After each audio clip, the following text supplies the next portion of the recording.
It's a mini Dan K Show episode this week, and we've got a few coming up for you. A little bit of a series that we call our first half season recollections, or first half of the season recollections, or recollections of the first half, or our thoughts about stuff that's already happened this year in the USPHL.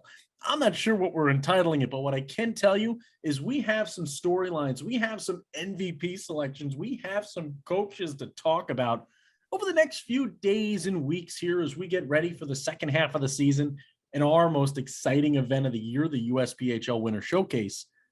But before I do that, before we talk about this show's topic, surprise storylines in the first half and our predictions for the rest of the way, I predict I'm going to introduce in a man that I would consider probably my right-hand man, probably my consigliere, the true president to my vice presidentry. Presidentary, Mr. Lucas Jones. What's going on, Lucas? It is a lot of fun to be here. We are enjoying the break, just like many of you are at home. Gives us a second to kind of rest and recharge those voices, get those brains back from being too much of a mush around the game of hockey, and to really think about some of the things that we liked from the first half. And Dan, there's a lot going on, I think, in the first half of hockey, and it's a lot to go through. But I think we've managed to distill it down into some of our most interesting points as a really good lead up into a pretty important winter showcase. Yeah, Lucas, you're going to have an important winter showcase, and even more important, we're going to get a chance, Dan K and Lucas Jones, to name our USPHL Premier and Elite All-Star teams while we're there. We're going to get to announce the winner of the Holiday Follow Challenge while we're there, currently leading at the Rum River Mallards as of today's taping. And we're going to get to do a lot more. But before that, we got to talk about what happened. We got to reflect, Lucas. I always take New Year's Eve as a time of reflection. I always take the holiday season as a time to look back and assess what's happened behind us in our path. And we start with surprise storylines. We're going to talk NCDC Premier and Elite today, Lucas. Surprise storylines, and then into our predictions. Let's start at the NCDC. For me, I'll give you an example. Big surprise storyline for me, looking at that divisional standing right now, the Norris division led by the New Hampshire Junior Monarchs. Lucas, not only did that tell me that the New Hampshire Junior Monarchs have had a heck of a start to this season, but I looked the rest of the way down the standings. Parity is the story. Just 5 wins separates both of the NCDC divisions from first to last place. I mean, that's absolutely, I think, the talking point of all talking points, right? And that is the parity. Every single year, the NCDC has gotten closer from that first place to last place, right? And every single year, what do we see? We see crazy movement. And so I think when you combine the second half movement or the propensity for movement with a division that's already a lot closer than it's been in past years, I think you've got yourself pretty primed for some really interesting takes as we get towards the end of the season. And Dan, I know that my interesting take kind of builds off of yours here. My surprise storyline is also from the North Division, but it comes down to goal differentials. Ooh. The New Hampshire Junior Monarchs are in first place with a -4 goal differential. Behind them in second, also a -4 goal differential. I can't remember the last time I've seen teams this good, this high up in the standings with this many points, playing the kind of high wire acts that these NCD North teams are playing. Now, I don't know how this will affect these teams as we get closer to the end of the season, but it's definitely going to be interesting. You want to know an interesting stat, Lucas? You want to know how many times in the history of the NCDC Premier or Elite in the USPHL that a team with a negative goal differential has been at first place in their division more than halfway through the season? That's 0 times, Lucas. That's how crazy this NCDC is right now. Even crazier are predictions for the second half of the season. I need you to make a prediction, Lucas, right now. Tell me what you see happening by the time we hit April, the calendar turns over, and we're ready for our summer showcases and spring showcases. Before that, what do you see happening in the NCDC down the stretch? Well, at the beginning of the year, I said that the Jersey Hitmen were not going to win the championship. I said, take the field. And in honor of Tiger Woods coming back, I'm going to bring back the old Tiger Woods versus the field bet here. And I'm going to say you should still take the field against the Jersey Hitmen for the NCDC championship. This Jersey Hitmen team is scary. They've got a lot of offensive talent. Their defensemen are currently leading in stat categories all across the board. Their netminders are some of the best netminders in the division. but I've just got that nagging thought kind of right in the back of my head that there's a team out there who knows how to play the Jersey Hitmen like a fiddle, and they're going to wait until the very end to do it. Lucas, it's funny you say that because you talk about doubling down on your prediction. I'm doing the same. On our way too early predictions, you made your Hitmen versus the field, not picking a Hitmen. I told everybody exactly what the Deneen Cup final was going to be this year, the South Shore Kings and the Jersey Hitmen. Right now, with 4 games in hand on the first place New Hampshire Junior Monarchs, holy cannoli, it's Drew Omacholi and the boys from South Shore. I think it's Kings versus the Hitmen. I wouldn't be surprised to see Noel Bars Holskeed and the crew from South Shore raising the Deneen this year. Watch out for the South Shore Kings, Lucas, and watch out. We're moving to the Premier. There's so many teams in the Premier. There's so many storylines. I wish what I just did with my pen was on camera. It just flipped out of my hand, hit the back of my knuckle, popped in the air, and I caught it up here and brought it back into the screen. That was pretty cool. Y'all missed out. Surprise storylines, Lucas. I got 3 teams. First, we talk about dominance, and it's the dominance of the Utah Outliers in the Mountain Division. They have not just been good, they have been unstoppable, unbeatable, and the Bruising Machine from Utah is coming on up to the Northeast to take on the USPHL Winter Showcase. I would not want to be in their way. We've got 2 calls for them during that weekend. Next up, I talk about the surprise team in my surprise storyline, right? We talk about surprise. This is a surprise because it's a national title contender now, and the Jersey Whalers.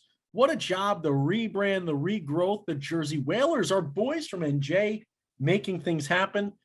I then bookend it with guys. I always say, if you're going to talk about it, be about it, right? And Mr. Howell, Jacob Howell, and his Northern Cyclones have been about it all year. When they've told us we didn't have enough respect for them, they proved it, man, on the ice each and every time. I'm going to tell you right now, they might hold on. I got one more thing. I know, I'm going too long. Trip Clark, goaltender, comes back. He's played in Syracuse. He was playing in Charlotte before the injury. We thought maybe it was the last we saw of the great Trip Clark. He's one of my favorite netminders to watch in the country, the most underrated netminder I've seen anywhere. Comes back to Northern, 8-0 since rejoining. This might be a national title team. Well, I think the addition of Trip Clark is always a huge addition, right? I mean, this netminder has a proven record of just being the best of the best, right? And facing down adversity and coming back better and stronger outside of it. So I think adding Trip Clark is huge. I love that you call out the Whalers too, because a team, like you say, you hit that rebrand, you hit your stride, and the only thing keeping them out of first right now is a Rockets Hockey Club team that's been 9-1-0 in their last 10. So I wouldn't be surprised, I think, to see the Whalers continue their winning ways. I've got 2 for you here, Dan, and I really like some of the storylines this Premier Division has given us because of the parity, because of the rebrand of a couple of teams, the realignment of the divisions. I feel like has given us some interesting storylines. The first one I've got is the Hampton Roads Whalers, and this is not my surprise as much as it is something that I think is interesting in terms of the division. So Hampton Roads Whalers right now, currently number 1 in that Southeast division. They are tied with the Carolina Junior Canes, but the Junior Canes have played 4 more games, giving Hampton Roads that number 1 spot. That Southeast division, top to bottom, separated by 7 points. 7 points from 1st to 5th. The Hampton Roads Whalers right now are basically the roadrunner running away from a team of Wile E. Coyotes with rockets strapped to their backs at this point. And they've done it with a great display of physicality. They've been consistent, 7-3-0 in their last 10. We got to see them a bunch, it feels like, in the last couple of weeks here, Dan. And I think the biggest thing for me is just how tough they are in the neutral zone, how much they can play lockdown. They've kind of taken the best of every team in that division, and they've formed one super team out of it. I think Hampton Roads Whalers are right back where we expected them to be, right? Number 1 in that division, doing well in the Premier. That's my first one. And I think my second one, it's a storyline that I'm following very closely, and I know you are too, Dan, in the Great Lakes division. Yep. It's the fact that, yes, the Metro Jets are on top, but also nipping at their heels, the Toledo Cherokee and Columbus Mavericks. And the Toledo Cherokee specifically, I think, is a team that folks should be watching as we get through the end of the season, because they took 3 points in a weekend against Metro. They went out to Chicago and dominated. Yep. The Toledo Cherokee might be the scariest team in the Premier right now, outside of that Utah Outliers squad, because of who they go up against and who they beat and how they beat them. And having gotten a chance to watch them in person yet again at that showcase, there was never a moment where they let up. Yeah, and Lucas, it's you talk about. I think the Southeast Division might just be all Wile E. Coyotes. I think that might be what it is. I just think it's Acme bombs going everywhere, man. It is all Wile E. Coyotes. Great picks from you. Let's predict something now. I'm going to go quick with mine here.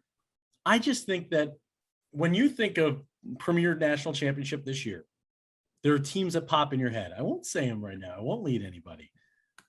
I think a team that didn't just pop into your head when you thought about the Premier National Championship game is going to be one of the two in the final. Expect a really surprise team. I wouldn't be surprised if it was a team that starts with an N and they're where they're from is just a direction. And then they have a storm-like cyclonish figure to their brand. I wouldn't be surprised if that's one of those two teams this year. Well, I like that pseudo prediction, and I have no idea who you're talking about. It could be anybody at this point. So good job not giving it away. I am going to go back to the Southeast for my prediction. And this might now upset some of the new friends I just made.